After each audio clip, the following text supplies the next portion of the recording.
Bonjour à tous, je suis M. Tsamo. Bienvenue sur ce nouvel enregistrement sur notre chaîne YouTube.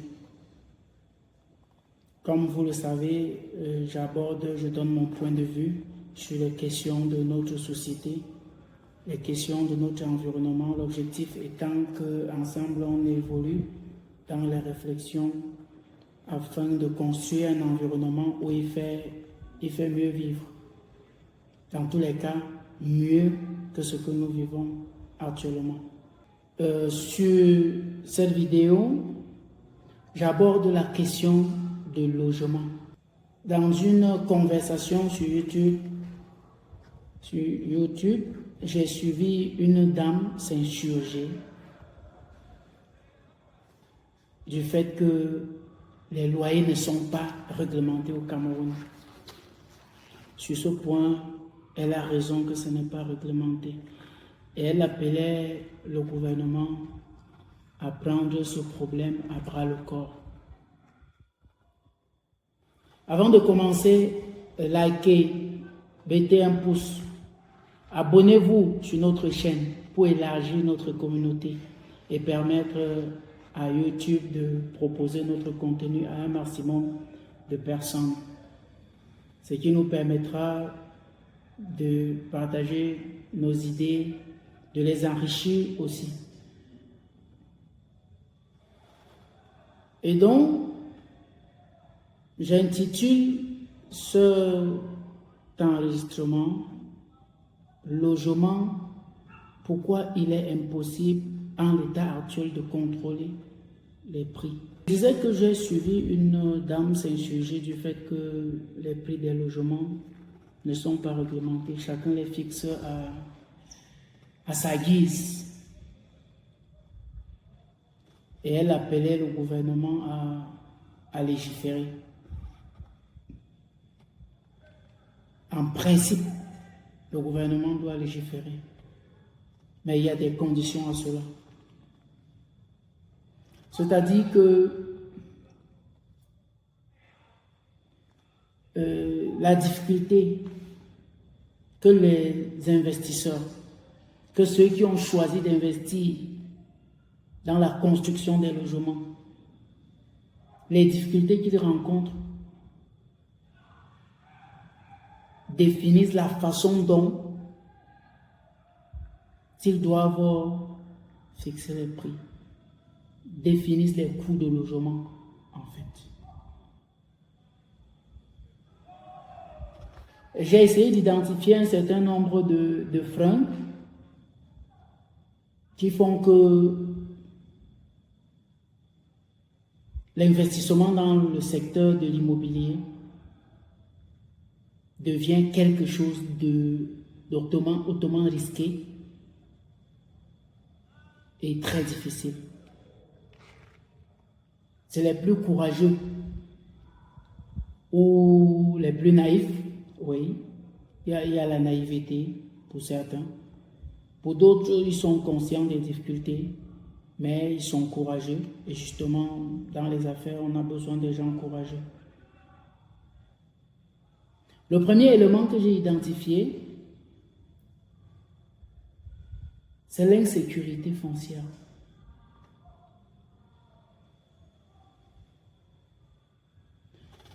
Le ministère des cadastres et des affaires foncières au Cameroun ne montre pas que quelqu'un peut être propriétaire d'un bien immobilier et dormir tranquille. Ceux qui ont la chance de passer chez les notaires n'ont qu'à regarder, bien lire les tableaux pour voir le rythme auquel les titres fonciers sont annulés. Il y a les lenteurs de la justice lorsqu'il y a un conflit. Je veux seulement dire que le conflit est inhérent à la condition ou à la vie en société. Oui, le conflit est inévitable à partir du moment où on est dans une société et les tribunaux de tous ordres, traditionnels comme modernes. Les règlements à l'amiable, tout ça aussi sont faits pour harmoniser les rapports des humains. Mais les lenteurs administratives et les lenteurs dans les jugements dans notre société font que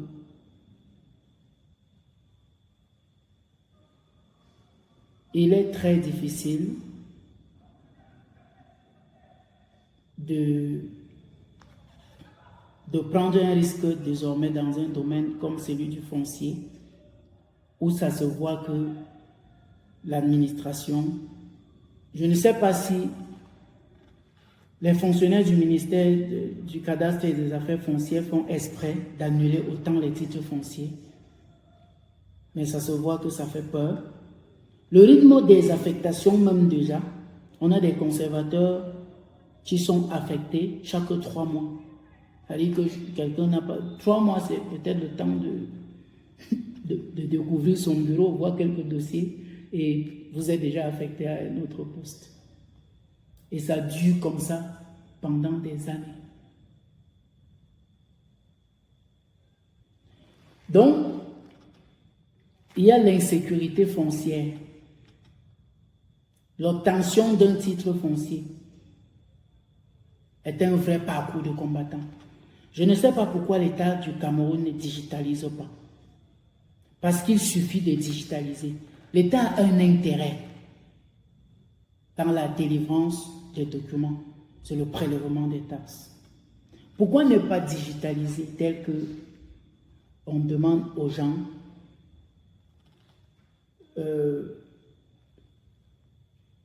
simplement de charger les documents?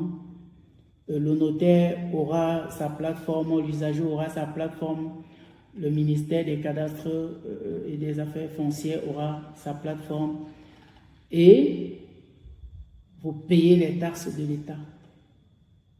Nous avons la chance que la digitalisation ait déjà été expérimentée dans beaucoup d'autres pays. Mais au Cameroun, imaginez-vous que quand bien même vous avez payé tous les frais chez le notaire, si vous ne monnayez pas pour avoir un carton, vous n'aurez pas le titre foncier. Le carton, je parle du carton. C'est-à-dire que dans les frais que vous payez, il y a déjà le coût de ce carton. Mais à la fin, si vous n'achetez pas encore ce carton chez les individus, on vous dit qu'il n'y a pas les cartons. Ajoutez aux difficultés de règlement devant les tribunaux, à l'annulation des titres fonciers par l'administration elle-même. Ça, c'est le premier point que je trouve qui rend l'investissement dans l'immobilier difficile. Ensuite, pour ceux qui ont déjà un terrain, un immeuble à bâtir, il y a l'obtention du permis de bâtir. À Douala, par exemple, la majorité des chantiers se font sans permis de bâtir. Et n'allez pas croire que c'est parce que les usagers refusent ou les ingénieurs refusent d'établir les permis de bâtir. Non. L'administration fait exprès, les fonctionnaires, les agents de la communauté urbaine font exprès de mettre en place des freins pour obliger les gens à être hors la loi. Parce que c'est à ce moment qu'ils remplissent leurs poches personnellement. Seules quelques rares personnes, et surtout les projets des grandes entreprises, parce que c'est des projets mûris longtemps à l'avance. Mais pour les individus, généralement, la décision de construire, c'est sur un coup de tête. Et quand vous voulez obtenir un permis de bâtir, la procédure va vous prendre des années encore. La digitalisation aurait résolu ce problème. Télécharger les documents, payer les frais afférents au service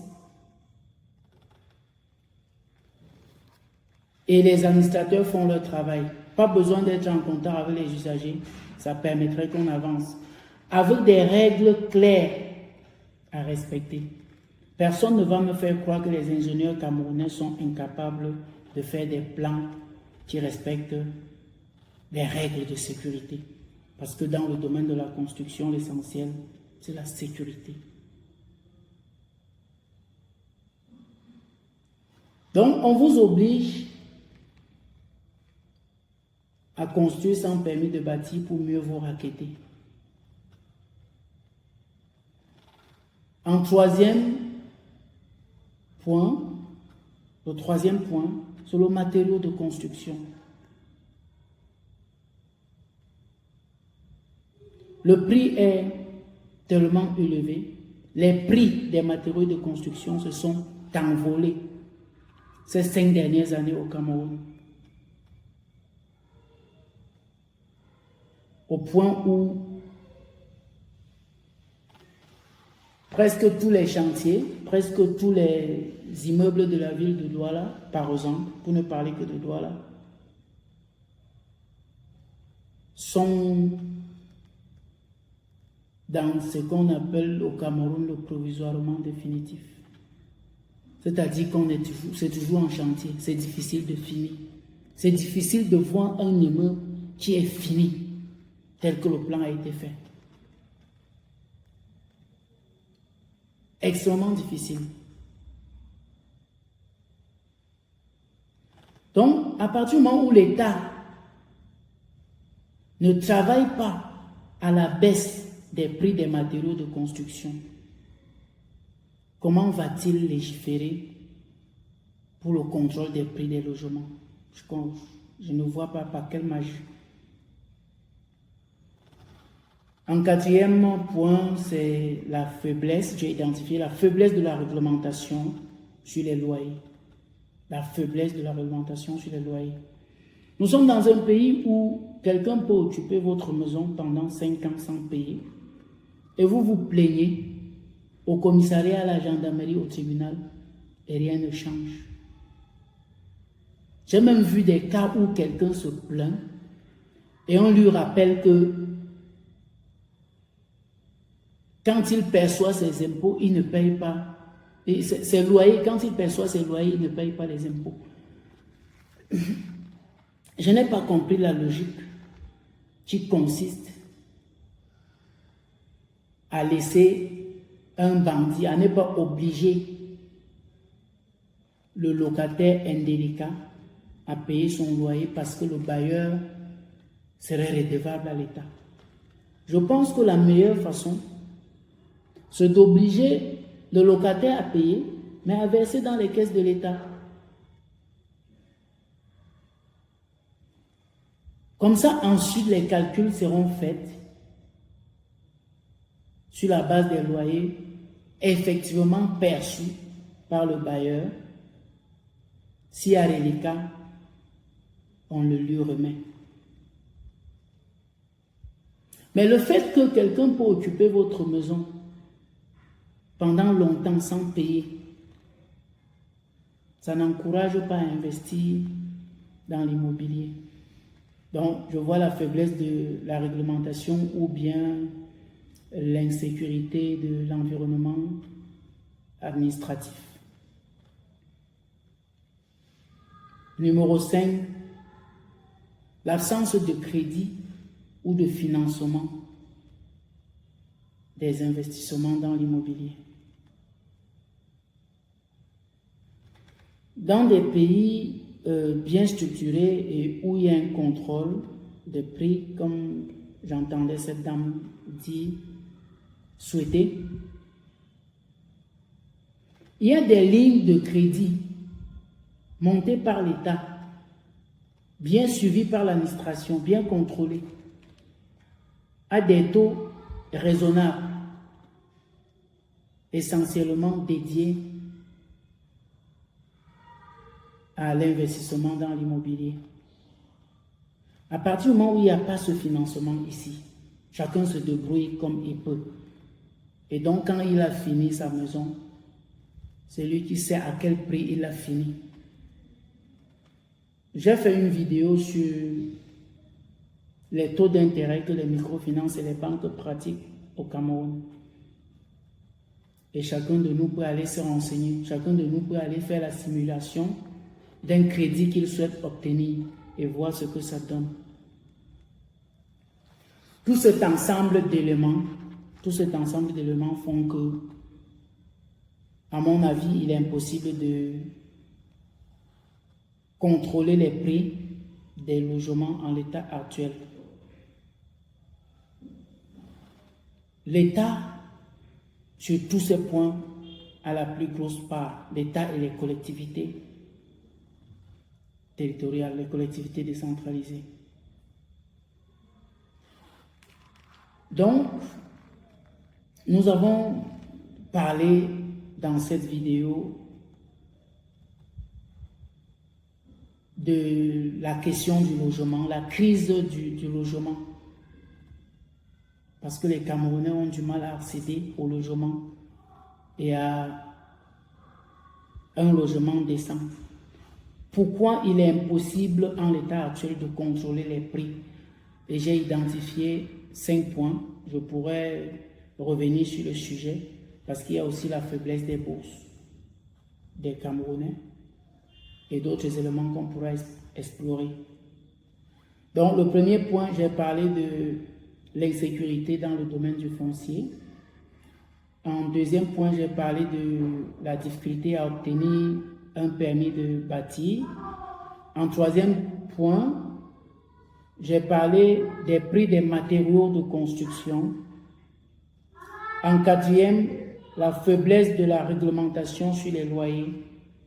Et enfin, de l'absence des lignes de crédit dédiées à l'immobilier, dédiées à l'investissement dans l'immobilier. Merci d'avoir regardé cette vidéo jusqu'au bout. N'oubliez pas de liker, de vous abonner à notre chaîne. Question d'élargir notre communauté afin de permettre à YouTube de proposer nos contenus à un maximum de personnes. Laissez-moi surtout vos commentaires. Faites-moi savoir ce que vous pensez de ce que j'ai développé dans cette vidéo comme dans d'autres d'ailleurs. Bonsoir.